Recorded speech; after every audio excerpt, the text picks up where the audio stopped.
আসসালামু আলাইকুম।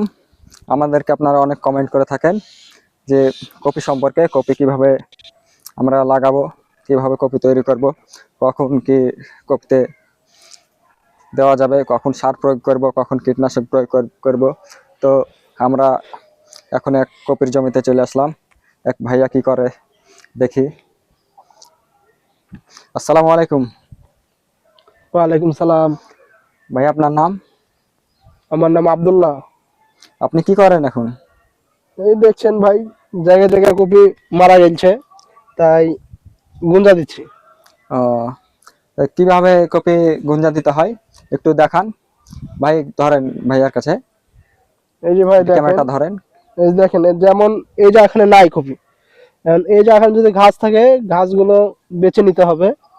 বেছে নেওয়ার পর সুন্দর করে মাটিটা চেলে নিতে হবে। চেলে নেওয়ার পর সুন্দর করে একটি গাছ এইভাবে লাগিয়ে দিয়ে টিপে দিলেই হয়ে যাবে। পানি দেওয়া লাগবে না? না ভাই, পানি দেওয়া লাগবে না। এই যে বৃষ্টিতে হালকা রস পেয়েছে, এই রসেই লাগিয়ে দিলে হয়, পানি দেওয়া লাগবে না। ও, এটা আপনার নিজের জমি না লিজ লওয়া? এটা লিজ লিয়া জমি। এই জমিটা কতখানি জমি? এই জমিটা মোটামুটি ভাই 5 বিঘা। ও, কত করে নেওয়া আছে? এই জমি তো নেওয়া আছে অনেক টাকা, বিঘা প্রতি হয়তো 30,000 টাকা বিঘা প্রতি। ও, তাহলে তো আপনার জমি লিজ নিতে লেগে প্রায় 1.5 লক্ষ টাকা।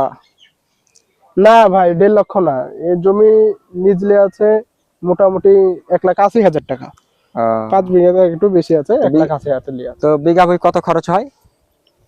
এই কথা বলছেন, বিঘা প্রতি অনেক খরচ হয়, আবার যদি জমি ভালো হয় কম খরচ হয়। তো এই এবারকার মৌসুমে অনেক খরচ হয়েছে। বিঘা প্রতি যেরকম 16-17 হাজার টাকা খরচ হয়ে গেছে, এখনো কপি উঠে নাই, আরো হবে। আমরা তো দেখতে পাচ্ছি আপনার জমিতে অনেক আগাছা জন্মাইছে। তো এটা হচ্ছে কবে ধরে নিড়াবেন না কি করবেন? যে এখন তো লিড়ালছি, একবার লিড়ালছি, তো পানি হয়েছে, মনে করলাম রোদ হবে, ঘাসগুলা মরবে। এই যে দেখছেন, মরেছে কিছু, এখনো মরে নাই। তো লিড়াবো, দেখি কিছুদিন পর লিড়াবো। হুম, তো আমরা দর্শক শ্রোতা, আপনারা দেখতে পাচ্ছেন ভাইয়ের কাছ থেকে অনেক কথা শুনলাম, আপনারাও শুনলেন কিভাবে কপির চারা লাগাতে হয়।